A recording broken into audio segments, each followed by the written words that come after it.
Podría empezar con un libro, no porque la historia esté escrita en él, sino porque los libros son la memoria de lo que olvidamos. Uno de esos libros antiguos, de autor dudoso y existencia incierta, menciona una teoría inquietante. La humanidad, antes de ser lo que es, fue otra cosa. No individuos separados, sino un solo ser, una sola conciencia fragmentada en 1000 nombres.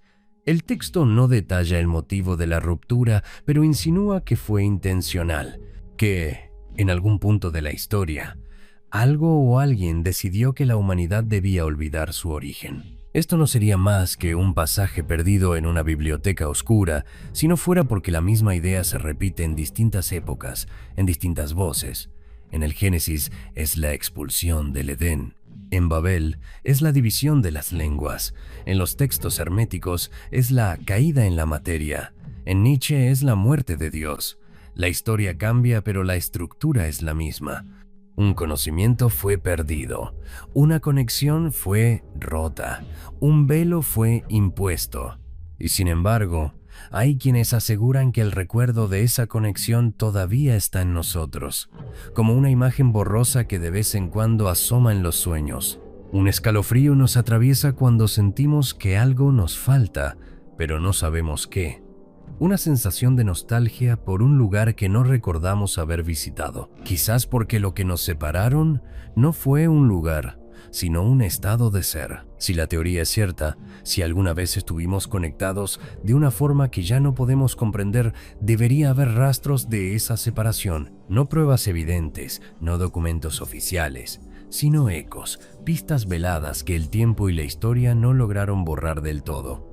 Uno de esos rastros es el mito. Los mitos, como los sueños, no son falsos ni verdaderos. Son metáforas de algo que ocurrió en un lenguaje que ya no hablamos. En el Génesis, el Edén es un estado previo de unidad del que fuimos expulsados. En Babel, la humanidad hablaba un solo idioma y fue condenada a la confusión. En el Timeo de Platón, los hombres eran originalmente seres completos que fueron divididos. En las antiguas tradiciones herméticas, la caída en la materia es la fragmentación del alma universal. La historia es siempre la misma. Éramos uno, nos volvimos muchos. En 1953, un arqueólogo británico llamado Henry Latimer aseguró haber encontrado un texto sumerio que hablaba de un tiempo en el que los hombres no pensaban con palabras, sino con imágenes, y en el que la memoria de uno era la memoria de todos. El documento desapareció en circunstancias extrañas. Latimer, que hasta entonces era un académico reconocido, cayó en la locura. Dijo haber recordado cosas que no eran suyas. Dijo que los sueños de los antiguos aún latían en algún rincón de la mente humana. Fue internado en una institución psiquiátrica en Oxford y murió 2 años después. Nadie ha vuelto a ver aquel manuscrito. Algunos dicen que nunca existió. Pero hay más. Los chamanes de la selva amazónica, los monjes tibetanos, los místicos sufíes coinciden en una creencia extraña. El acceso a la conciencia total nunca desapareció, solo fue ocultado, pero no completamente. Todavía hay fisuras en el muro, los estados alterados de conciencia. Los chamanes usan plantas sagradas para romper la barrera y recordar lo que siempre estuvo allí, los sueños lúcidos. A veces, en ciertos sueños, las fronteras del yo se disuelven y uno deja de ser uno solo, el déjà vu. Un recuerdo de algo que nunca ocurrió o que ocurrió en otro nivel de la realidad. Se podría pensar que todo esto es superstición, tal vez lo sea. Pero hay un detalle que vale la pena considerar. El impulso de buscar lo perdido sigue ahí, porque aunque hayamos olvidado la conexión, todavía la buscamos, todavía la sentimos, todavía la soñamos, como si una parte de nosotros supiera que la separación nunca fue completa.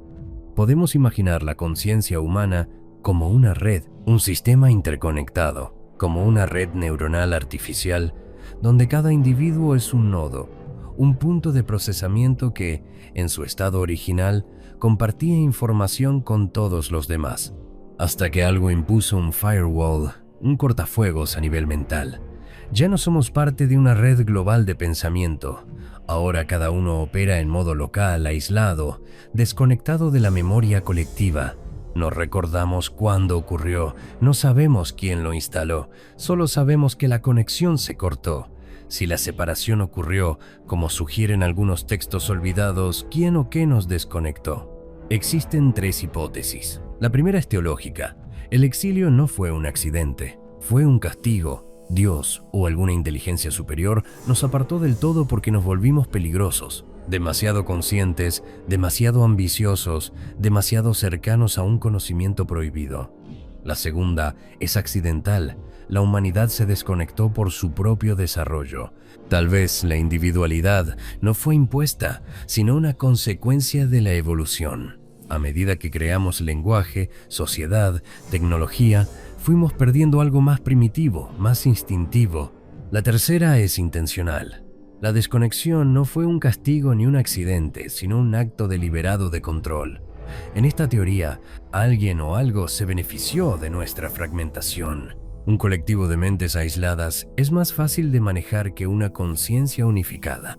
Giordano Bruno, en el siglo XVI, insinuó que la mente humana tenía acceso a una verdad infinita, pero que la sociedad la había reducido y fragmentado. William Blake escribió sobre las puertas de la percepción, sugiriendo que nuestra visión de la realidad es artificialmente limitada. Carl Jung formuló la idea del inconsciente colectivo, un estrato de la psique humana que conecta a todos los individuos, pero que en la sociedad moderna ha sido reprimido. La historia se repite en distintas épocas con distintos nombres. Siempre hay una verdad que parece demasiado grande para ser recordada completamente, y sin embargo, la teoría persiste. Uspensky, seguidor de Gurdjieff, creía que la humanidad vive en una especie de trance hipnótico, ajena a su verdadero potencial de conciencia. Philip K. Dick tuvo una intuición similar, que la realidad es una prisión y que hay algo manipulando nuestra percepción. Nietzsche, sin mencionarlo directamente, describió el mismo fenómeno. La muerte de Dios no fue solo la caída de la religión, sino la ruptura de un lazo que mantenía a la humanidad unificada en una narrativa común. Hay quienes creen que esta desconexión no es irreversible. Huxley, en Las puertas de la percepción, insinuó que hay maneras de abrir brechas en el muro. Neville Goddard, desde otra perspectiva, creía que la imaginación era la llave para recordar. Los sufíes enseñan que en ciertos estados de meditación, la mente individual desaparece y se funde en algo más grande. Pero estas ideas siempre han sido marginadas, ocultadas, ridiculizadas. Los intentos por restablecer la conexión han sido tratados como herejía, locura o fraude. Y eso nos lleva a la última pregunta. Si la separación fue impuesta, ¿quién se beneficia de que sigamos desconectados? Si alguien nos desconectó, si alguna vez fuimos parte de una conciencia mayor, ¿por qué no podemos recordarlo? Tal vez porque olvidarlo fue parte del diseño. Platón, en su mito de la caverna, ya lo insinuaba. Los prisioneros solo ven sombras en la pared y creen que esa es la realidad. Si alguno de ellos escapara y viera el mundo real, los demás lo tomarían por loco. En Las 1001 noches se cuenta la historia de un hombre que sueña que es rey, pero al despertar descubre que es un mendigo. O tal vez sueña que es un mendigo y en realidad es un rey. Los gnósticos creían en un demiurgo, un arquitecto del mundo que impuso un velo sobre la humanidad, impidiéndole ver su verdadera naturaleza. El patrón se repite. Nos hicieron olvidar. Nos enseñaron que este estado fragmentado es el único posible. Y si alguien se atreve a cuestionarlo, la respuesta es el silencio o el ridículo. Pero hay pruebas de que la desconexión sigue activa. Jung habló de un fenómeno llamado sincronicidad. Eventos que parecen coincidencias pero que podrían ser ecos de una conexión perdida. David Bohm, físico cuántico, propuso la idea del orden implicado. Según él, la realidad que percibimos es solo una proyección de un nivel más profundo de conexión universal.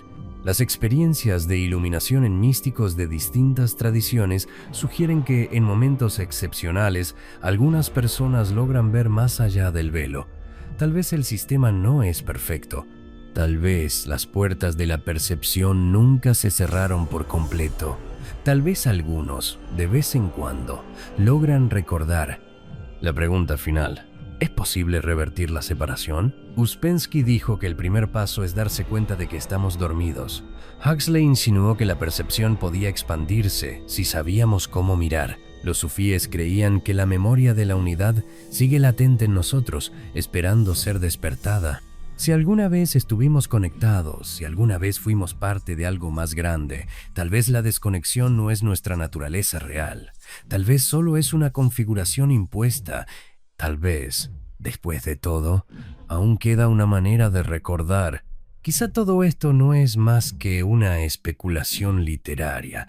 O quizá en algún rincón de la memoria queda un eco de lo que fuimos y de lo que podríamos volver a ser.